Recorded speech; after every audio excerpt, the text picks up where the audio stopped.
대한민국 대표 축구 선수 하면 떠오르는 사람이 누굽니까?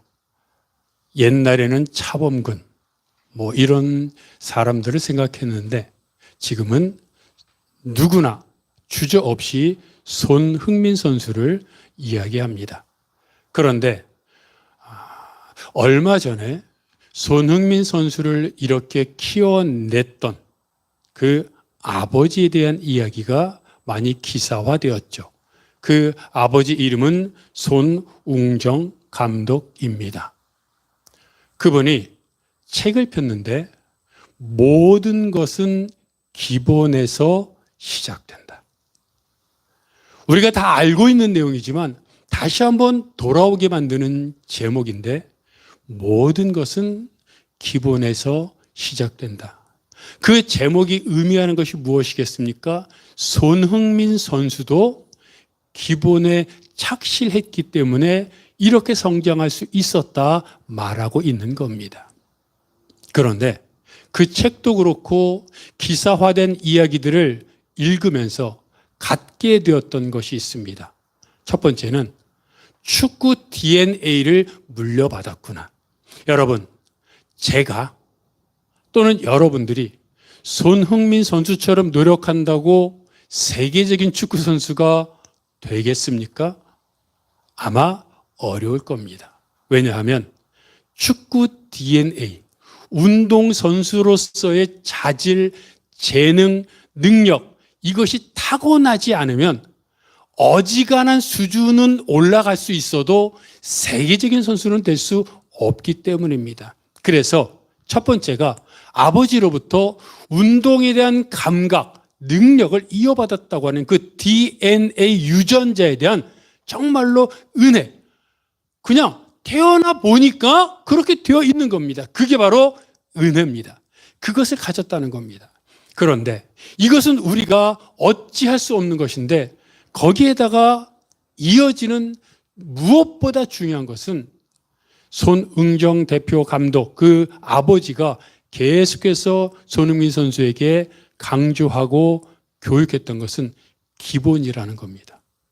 초등학교 6학년 때까지 리프팅 같은 축구 선수로서의 기본적인 기술, 기초적인 것만 가르쳤다고 합니다.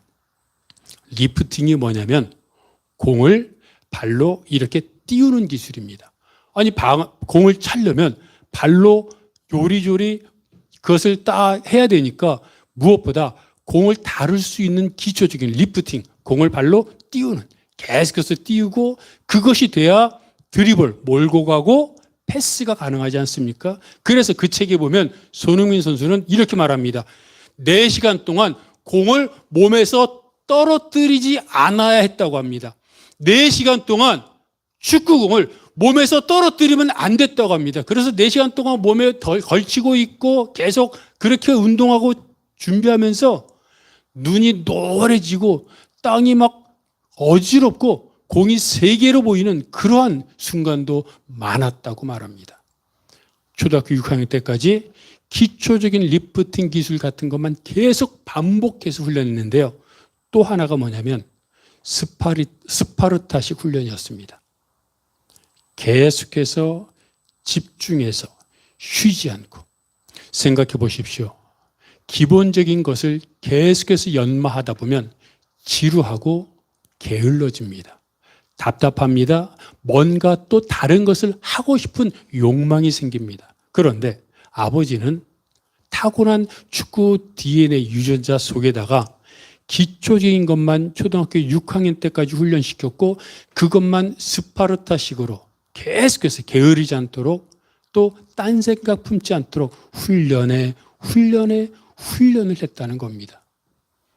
DNA, 기본기, 스파르타식 훈련. 결국 그 아버지가 말하는 것은 이것입니다. 나는 내가 축구선수로서 실패했기 때문에 어떻게 하는 것이 나름 내가 깨달은 나의 깜냥, 내 수준에서 할 수 있는 것을 아들에게 가르쳤습니다라고 말합니다. 이것을 읽으면서 다시 한번 깨닫게 된 것은 무엇보다 중요한 것은 내가 갖고 태어난 DNA 유전자, 은혜라고 하는 기본적인 토대 위에 그것을 다 깔고 그 위에 기본적인 것을 계속해서 스파르타식으로 철저하게 훈련하는 인생이 결국 성공한다는 것입니다. 오늘 본문에서 말하는 것도 그것입니다. 여러분, 달란트 비유 너무 많이 들어서 귀에 못이 박혔죠. 그런데 한 달란트가 얼마인지 많이 들어보셨을 텐데 어느 정도이냐면 사람들마다 말하는 기준이 달라서 중구난방이기는 하나 대체적으로 얼마 전까지만 해도 약 5억 원, 6억 원 정도를 한 달란트라고 이야기했습니다. 물론 그 달란트가 금의 시세, 환경 또는 무게 이런 것들에 따라 다 달라지니까 가치가 달라지지만 얼마 전까지만 해도 한 달란트를 5억 또는 6억 원이라고 했는데 요즘 여러분 과거에 우리가 친구 자녀 돌잔치에 갈 때 뭘 가져갔습니까? 금 한 돈 반지 가져갔죠. 그것이 우리 머리에 있지 않습니까? 근데 요즘 금 한 돈 반지 가져가려면 집안이 거덜납니다. 왜입니까? 금값이 엄청 올랐거든요. 바로 며칠 전 목요일 금 시세를 알아봤더니 금을 파는데 53만 8천 원. 순금 한 돈에 팔 때 53만 8천 원, 살 때 61만 2천 원. 제 기억이 맞는지 모르겠지만 제가 친구 자녀 돌잔치 때 금 한 돈 반지 가져갔을 때 기억이 약 5만 원, 6만 원 정도이지 않았을까 생각이 되는데 지금 53만 8천 원, 61만 2천 원, 약 10배가 뛰었습니다. 그래서 다시 금 한 달란트가 얼마인지 또 자료를 봤더니 제가 얼마 전까지만 해도 5억, 6억이라 그랬는데 요즘은 30억, 40억. 한 달란트가 60억이라고 말하는 그런 자료도 있었습니다. 왜요? 금값이 올랐으니까. 그 말은 무엇입니까? 우리는 한 달란트 받은 종을 보면서 가끔씩 5달란트 받은 사람도 있는데 저 사람은 한 달란트밖에 안 받아서 좀 화가 났겠다, 좀 기분 나빴겠다라고 말할 수 있지만 그 생각 속에는 한 달란트는 저것밖에 안 돼라고 하는 나의 마음이 있지만 사실은 그렇지 않다는 겁니다. 한 달란트가 얼마라고요? 50, 60억 원입니다. 문득 들었는데 지난주 로또 복권 당첨자 한 사람이 가져간 금액이 19억 원이었습니다. 즉, 한 달란트는 로또 복권보다 많은 금액입니다. 그런데 이렇게 달란트를 받은 사람들이 그러면 그 받은 달란트를 갖고 해야 될 일이 뭡니까? 성경에 말하고 있죠. 바로 가서 장사하여. 그렇습니다. 달란트를 받았으면 장사해야 합니다. 그런데 한 달란트 받았던 사람은 그것을 장사하지 않고 땅에 묻어 두었습니다. 왜? 작지 않은 금액인데 땅에 묻어 두었을까요? 오늘 읽었지만 다시 한번 마태복음 25장 24절부터 25절 전반부까지 이번에는 쉬운 성경으로 한번 읽어봅니다. 마태복음 25장 24절부터 25절 전반부 쉬운 성경 한번 읽습니다. 시작. 그리고 한 달란트를 받았던 종이 주인에게 와서 말했다. 주인님, 저는 주인님이 심지 않은 데서 거두고 씨 뿌리지 않은 데서 거두는 완고한 분이라 생각했습니다. 그래서 두려운 마음으로 밖에 나가 돈을 땅에 숨겼습니다. 뭐라고요? 한 달란트 받았던 종은 말합니다. 주인님, 당신은 심지도 않고 거두고 씨 뿌리지도 않은 데서 거두는 사람인 줄로 내가 생각했습니다라고 말합니다. 사실이 아닌 내 생각이 주인이 어떤 사람이라고 나는 그렇게 이미 단정을 해버린 것입니다. 어떤 사람? 완고한 사람. 주지도 않고 달라고 하는 사람, 이만큼 주고 이만큼 달라고 하는 사람으로 생각한 겁니다. 근데 여러분, 제가 뭐라 그랬습니까? 주인이 안 주고 달라고 했습니까? 아니잖아요. 미미하게, 시시하게 1, 2천만 원 주고 엄청나게 많은 것을 달라고 했습니까? 아니에요. 30, 40, 50, 60억 원의 사업 자금을 대주고는 사업하라 그런 겁니다. 그런데 종은 그것이 안 준 것이라고 말합니다. 여기서부터 그 한 달란트 받았던 종의 잘못이 시작되는데, 잘 보십시오. 주인은 종에게 60억, 50억 원의 사업 자금을 줬습니다. 그런데 종은 안 받았다고 말합니다. 그리고 받은 것은 땅에 묻어 두었습니다. 받았는데 안 받았다고 말합니다. 우리는 한 달란트를 금 또는 통화 화폐 또는 중량 이런 것으로 생각하지만 사실 달란트가 무엇입니까? 이 비유를 주님이 말씀하신 이유가 무엇입니까? 달란트는 내가 이 땅에 태어나면서 갖고 있는 모든 것입니다. 재능, 능력, 환경 또는 나와 둘러싼 모든 것들을 그것을 달란트라고 말할 수 있습니다. 그렇다면 그 달란트의 삶을 사는 것은 그것을 갖고 내가 하나님을 사랑하며 이웃을 사랑하며 하나님의 뜻을 실천하는 삶을 사는 것이 달란트의 삶을 사는 것인데, 중요한 것은 한 달란트 받았던 종은 주인이 안 주고 달라 그런다고 착각하여 달란트를 땅에 묻어 두었다는 겁니다. 즉 안 받았다고 말합니다. 그런데 실제로 우리의 삶을 보십시오. 재능과 능력과 태어날 때부터의 주변 환경과 상황과 모든 여건들이 안 받은 겁니까? 이미 받았습니다. 내 손에 있습니다. 어떤 사람은 운동 능력, 어떤 사람은 예술적인 감각, 어떤 사람은 머리가 좋습니다. 어떤 사람은 성품이 또는 그 사람이 갖고 태어난 타고난 것들이 정말로 많습니다. 그런데 안 받았다고 말합니다. 그리고 뭐라고 말합니까? 태어날 때부터 내가 갖고 태어난 것이요 내가 노력해서 얻은 것이라고 말합니다. 받지 않았는데 나에게 있습니다. 안 받았는데 있는 것이니 이것은 무엇입니까? 받은 것이 아니라 내가 노력해서 얻은 것입니다. 이걸 뭐라 그러냐면 자수성가라고 말합니다. 많은 사람들은 척박한 땅에서 죽을 수밖에 없고 모든 것을 포기할 수밖에 없는 상황 속에서 내가 노력했고 내가 수고했고 밤잠을 자지 않고 공부했기 때문에 얻었다. 이것은 내가 자수성가해서 얻은 것이다라고 말합니다. 그러니 어떻게 됩니까? 내가 노력해서 얻었으니 나를 위해 쓰게 됩니다. 나를 위해서 모으게 됩니다. 쌓아둡니다. 그것을 성경은 땅의 보물을 쌓는 것이라고 말합니다. 하나님이 걱정하셨던 것이 바로 이것입니다. 하나님이 주셨는데 안 받았다고 말합니다. 그럼 하나님 묻습니다. 너 손에 지금 있는 건 뭐니? 이것은 받은 게 아니고요. 제가 노력해서 얻은 겁니다. 이것을 하나님이 걱정하셨습니다. 그래서 하나님은 신명기 8장 17절과 18절 말씀에서 이렇게 말씀하십니다. 신명기 8장 17절과 18절 쉬운 성경어로 말합니다. 읽어봅니다. 시작. 여러분이 속으로 내가 부자가 된 것은 내 힘과 능력 때문이다 라고 생각할지도 모르겠소. 그러나 여러분의 하나님 여호와를 기억하시오. 여호와께서 여러분에게 부자가 될 수 있는 힘을 주셨소. 여호와께서는 여러분의 조상에게 하신 약속을 이루시려고 지금처럼 여러분을 부자로 만들어 주실 것입니다. 아멘.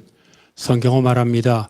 쉬운 성경에서는 여러분에게 여호와께서 여러분에게 부자가 될 수 있는 힘을 주셨소라고 말하고 있는데 개역개정은 여러분에게 부자가 될 수 있는 능력을 주셨다고 말합니다.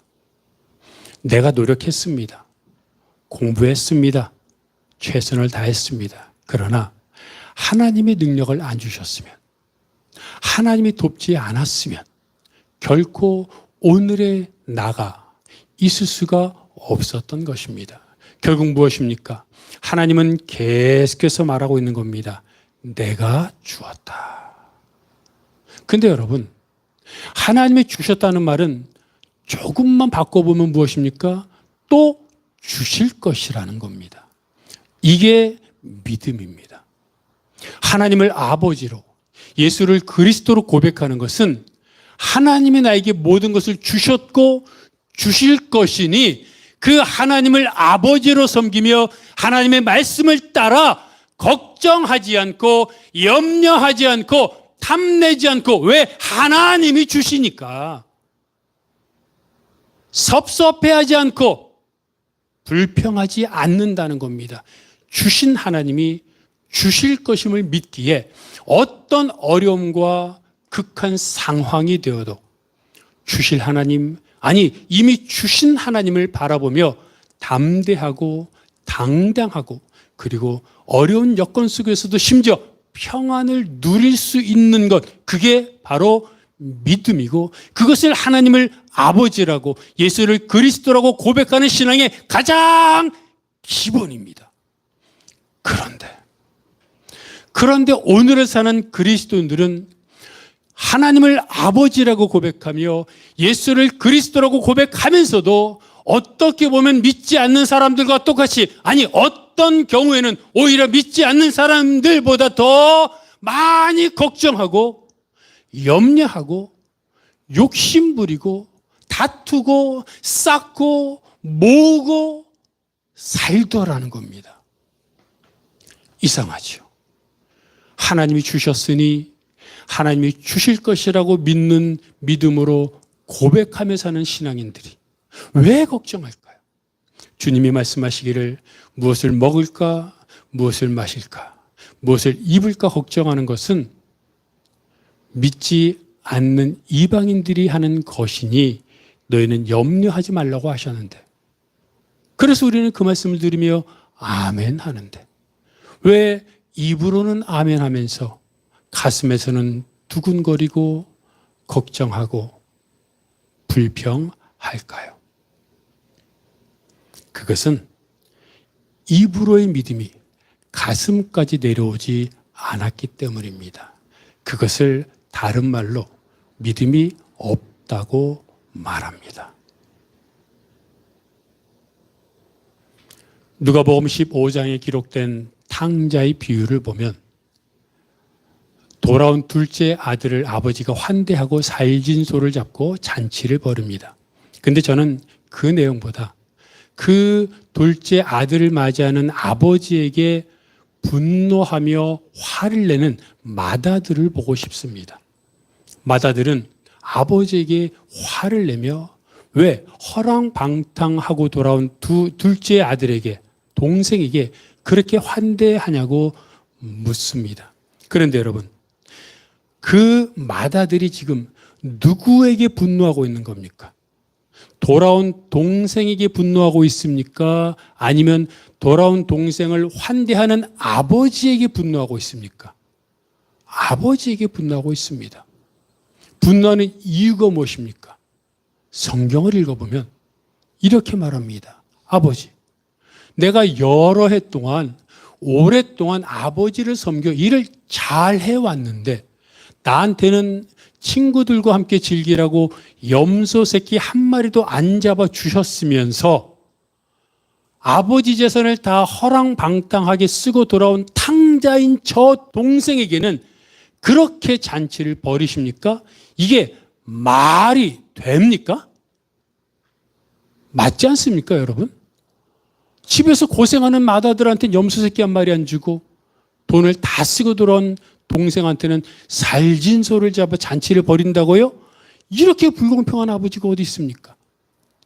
근데 여러분, 아버지가 이렇게 말씀하시죠. 얘야, 내게 네 거요. 저는 이 말을 볼 때마다 내게 네 거요.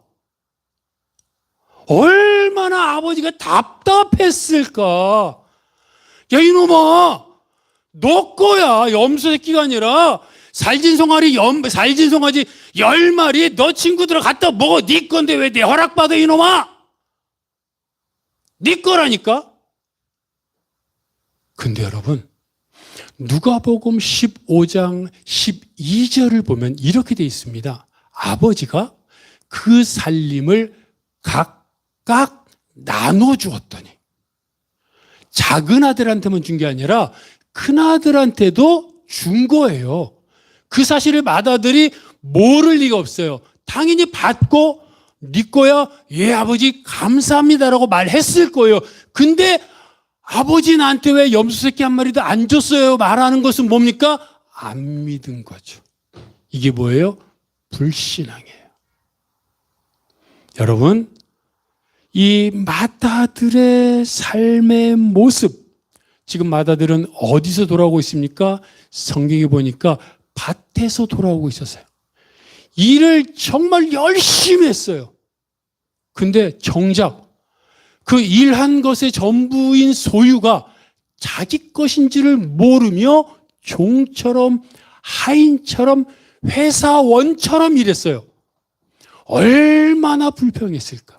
아버지는 구도새, 아버지는 염소 새끼 한 마리도 안 주는 나쁜 사람.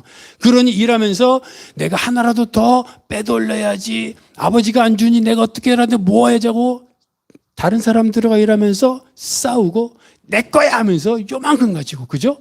전 재산이 자기 건데 그걸 모르고 내 거야 하고 싸우고 요만큼 갖고 다투고 욕심부리고 섭섭해하고 불평하고 아버지 나쁜 사람.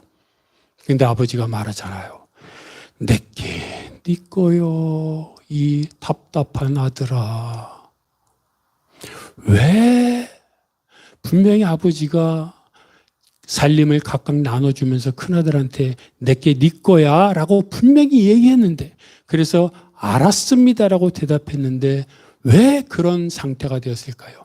안 믿었기 때문이고, 그게 불신앙이고, 그 이유는 일만 했기 때문입니다. 교인들이 교회 와서 교사하고 찬양대하고 전도하고 바자회하고 그리고 주중에 나가서 일하고, 그러니 피곤하고 지치고, 그러니 그냥 일하다가 지치다 여행 갔다 오고 그러면서 일주일을 삽니다. 그리고 주일날 되면 하루 잠깐 1시간 몸만 쭉 갔다가 다시 갑니다. 뭐예요? 일만 하잖아요. 예배 1시간 대충 드리고 끝나고 나서 교사하고 무슨 회의하고 일하는 거예요. 일만 하는 거예요. 사역하는 거예요. 사역만 하는 거예요. 그러니 아버지와 이야기를 하고 아버지와 식사를 하고 아버지를 바라보고 아버지와 대화하면서 아버지의 마음이 무엇인지를 내가 알아야, 이 모든 것이 내 것인 줄을 알아야 여유가 생기고 평안하고 담대하고 당당하여 기쁨에 가득 찬 사역을 하게 되는데, 정작 아버지는 만나지 않고 아버지는 바라보지도 않고 일만 하고 사역만 하고 노동만 하며 살고 있으니 아버지 것이 내 것인 줄 모르는 그런 신앙인이 되고 마는 겁니다. 이것이 실제로 우리가 살아가는 우리의 신앙의 현주소가 아닙니까? 얼마 전에 서울대 성악과 교수인 이용훈 교수에 대한 간증을 여러분들에게 잠깐 말씀드렸습니다.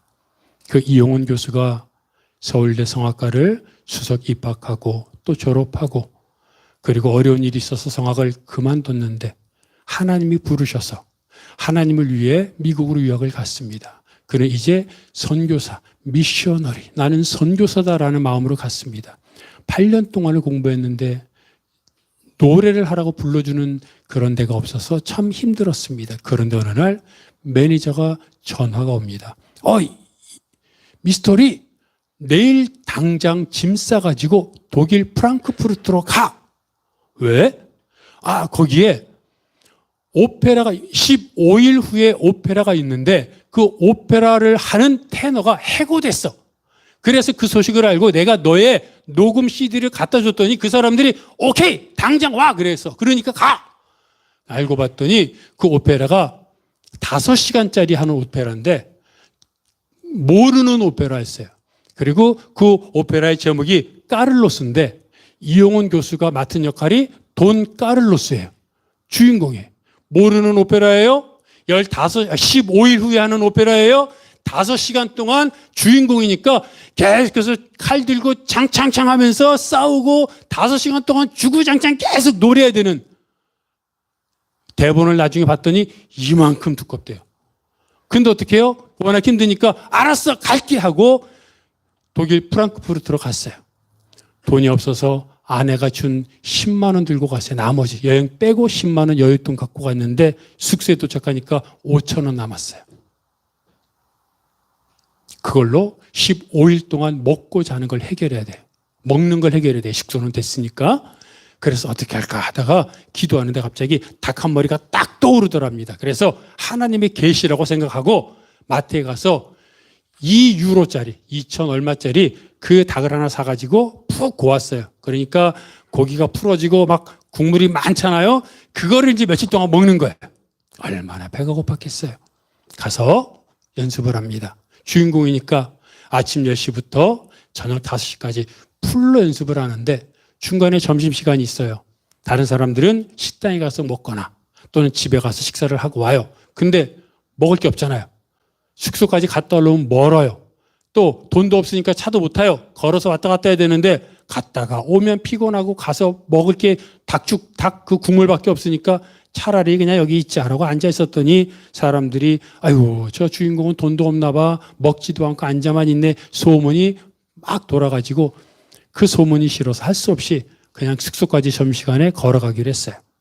그래서 어느 날 점심시간이 돼서 숙소로 걸어갑니다. 걸어가는데 그 프랑크푸르트에 한 큰 광장이 있대요. 광장에 물건도 팔고 음식도 팔고 이것저것 그냥 막 광장에 왁자지껄하고 사람들이 많아요. 특히 점심시간이잖아요. 그런데 여기저기서 음식을 파는데 냄새가 좋은 냄새가 나는데 유독 프랑크푸르트 그 소세지가 얼마나 유명하고 맛있습니까? 소세지 화덕에서 소세지를 굽는 냄새가 막 풍기더래요. 이야 맛있겠다. 얼만가 딱 봤더니 2유로 99예요. 돈이 하나도 없잖아요. 닭 사가지고. 그 속으로 이런 생각을 했대요. 하도 서글퍼가지고 야 2유로 99 약 3,000원 그런 돈이 없어서 내가 소세지도 못 먹네 하면서 쓴 웃음을 짓고 아휴 걸어가야지 하고 걸어가려고 하는데 그때 성령이 임했어요.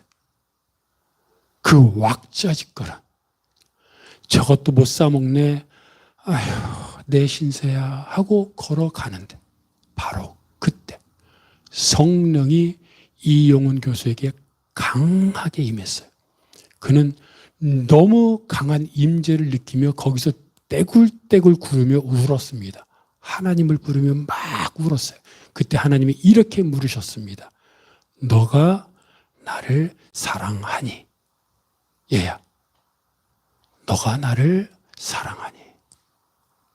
근데 이용훈 교수는 이렇게 간증합니다. 그때 어떤 생각이 들었냐면 와 하나님 이 프랑크푸르트 광장에 얼마나 많은 사람이 있습니까? 그 수많은 사람이 있는데 거기에 동양인 한국 사람 돈도 없어가지고 거지처럼 2유로 99가 없어가지고 소세지도 못 사 먹는 해가지고 터덜터덜 걸어가는 그런 나를 기억하시고 나에게 강하게 임하셔서 예 용훈아 너가 나를 사랑하니? 라고 물으시는 그 성령님의 그 임재와 물음이 이렇게 느껴졌다는 거예요. 얘야 내가 너를 사랑한다.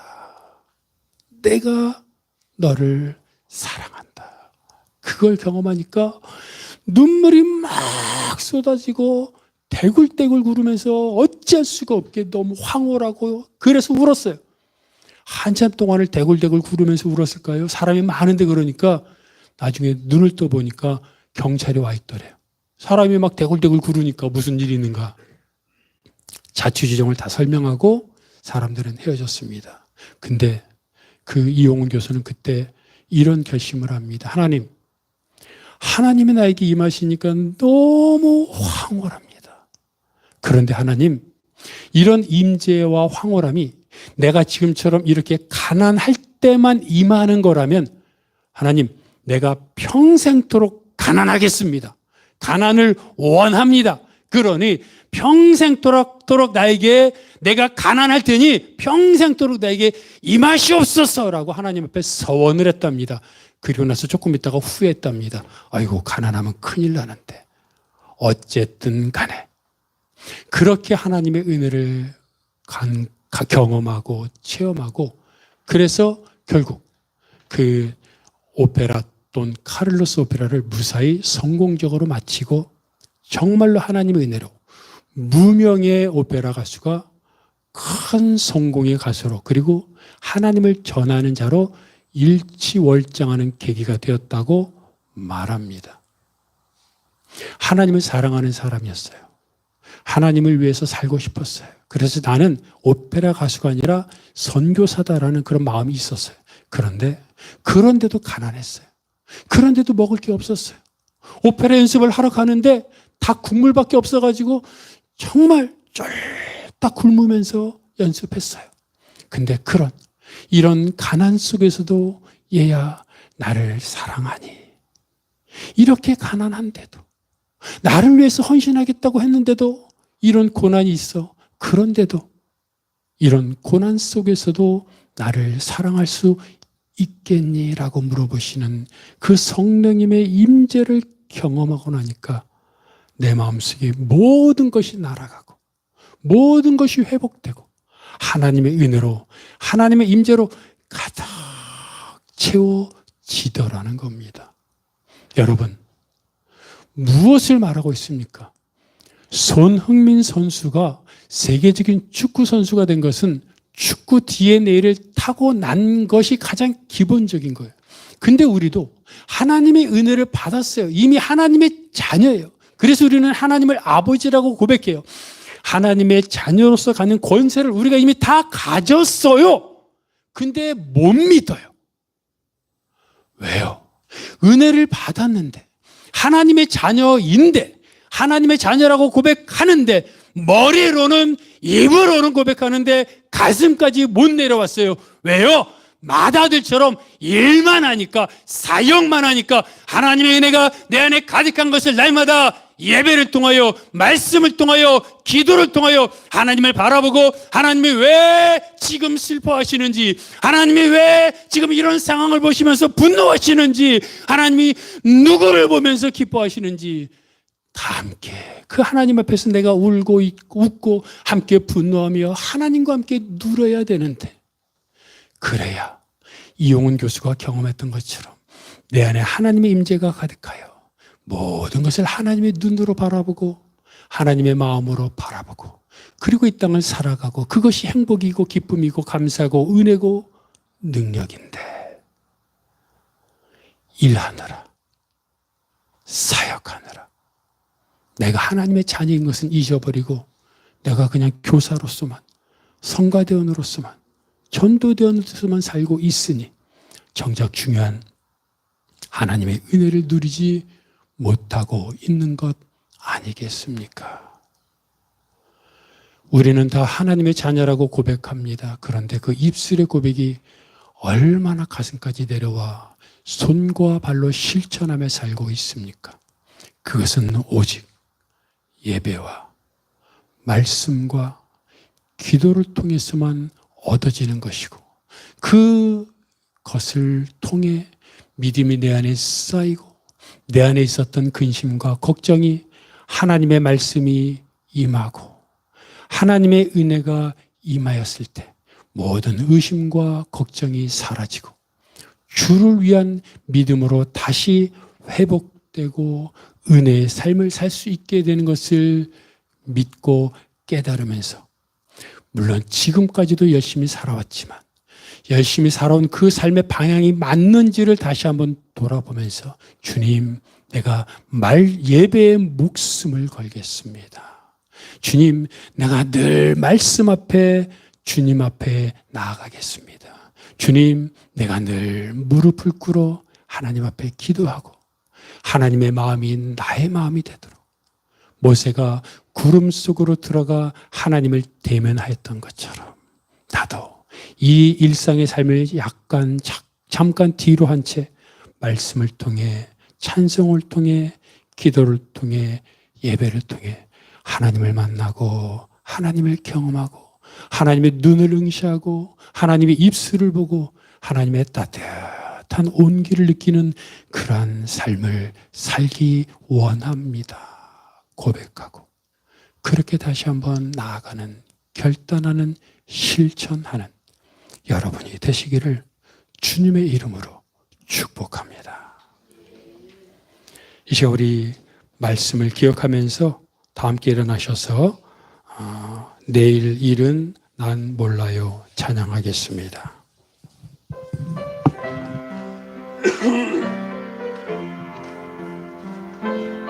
내일 일은 난 몰라요. 하루하루 살아요.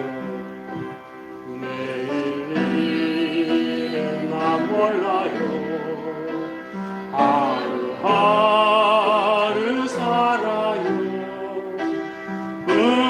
불행이나 여행함도 내 뜻대로 못해요. 엉망이게 가고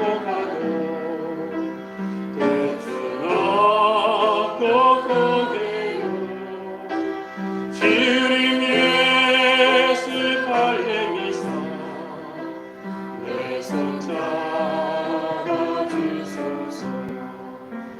내일 일은 난 몰라요.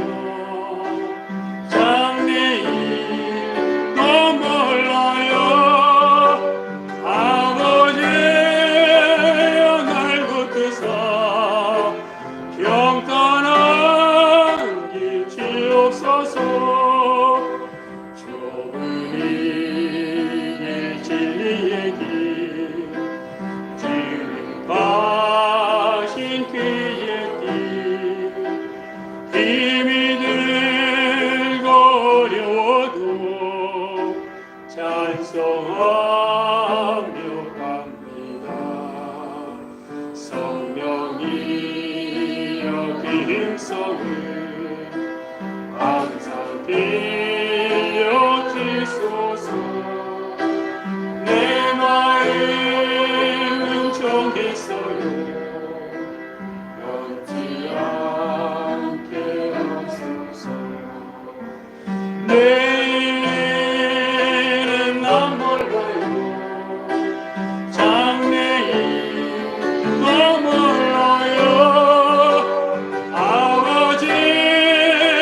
아버지요 주신 소명 이루소서. 만왕의 왕 예수께서 이 세상에 오셔서 만 백성을 구속하니 참 그 주가 되시네.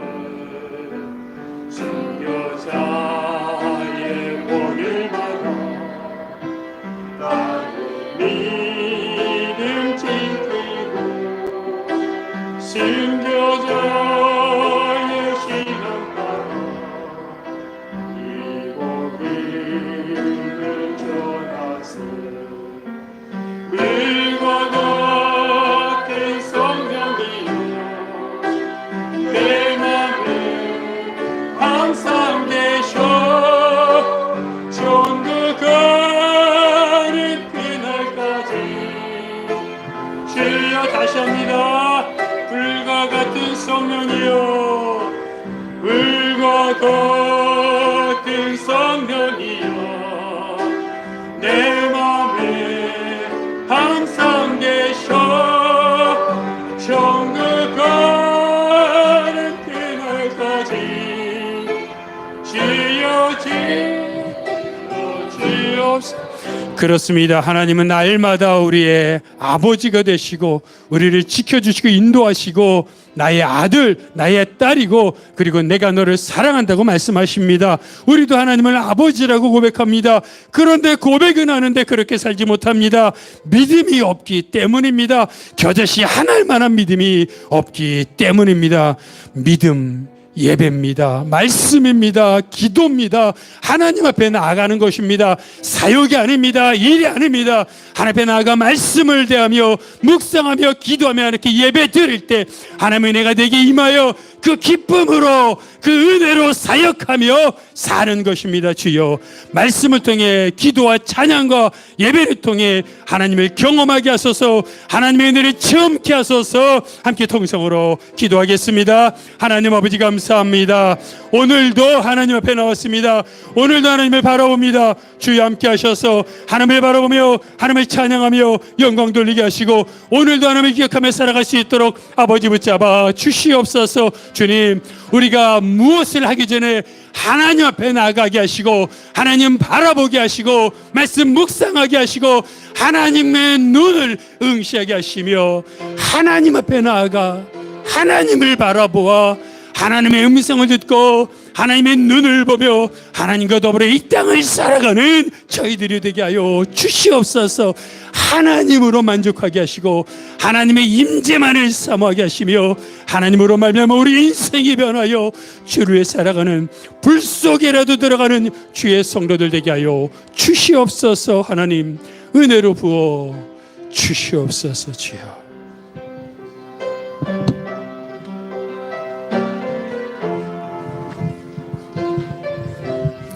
하나님 아버지 사랑합니다. 십자가 생명 바쳐 우리를 사랑하신 주여, 오늘 말씀처럼 기본에 충실해야 하는데 그렇지 못하는 우리의 모습을 고백합니다. 예배가 기쁨이 되고 기도가 기쁨이 되고 우리의 삶이 주님을 만나는 기쁨의 순간임을 깨닫게 하여 주시옵소서. 예배 시간마다 주님과 대화하는 기쁨의 시간 오늘 또 찾아와 말씀 듣고 깨닫고 이제 1달란트, 2달란트, 5달란트 말씀을 부여잡고 착하고 충성된 종아, 내가 적은 일에 충성하였음에 많은 것으로 너에게 맡기마 약속하신 말씀을 믿습니다. 이 말씀 붙잡고 우리 모두 세상 속에 가서 하나님의 놀라운 사랑을 선포하여 하나님의 기쁨이 되게 하여 주시옵소서. 오늘 참여한 주의 모든 백성들 머리 위에 성령님 임하시니 감사합니다. 우리를 사용하시니 감사합니다. 우리를 통하여 물된 동산교회 하나님의 기쁨이 넘치고 이 교회 말씀을 통하여서 지역에 하나님의 놀라운 기적의 물고가 일어날 줄로 믿습니다. 역사하심을 믿습니다. 거듭 눈물로 뿌린 씨앗 기도를 응답하여 주는 2025년이 될 줄 믿습니다. 이제는 부활의 주가 되시는 우리 주 예수 그리스도의 은혜와 하나님 아버지의 놀라우신 사랑하심과 성령님의 감동과 마교통이로 역사하심이 눈물로 씨앗을 뿌리고 하나님의 기쁨을 선포하고 이제 이 말씀을 선포하며 나아가는 우리 사랑하는 목사님과 그의 모든 가족들 머리 위에, 오늘 참여한 주의 백성들 머리 위에, 오늘 참여하지 못했을지라도 있는 곳에서 기도하는 주의 모든 성도들 머리 위에, 이 민족과 온 세상 열방 위에 이제로부터 영원토록 함께 하시기를 간절히 축원하옵나이다. 아멘.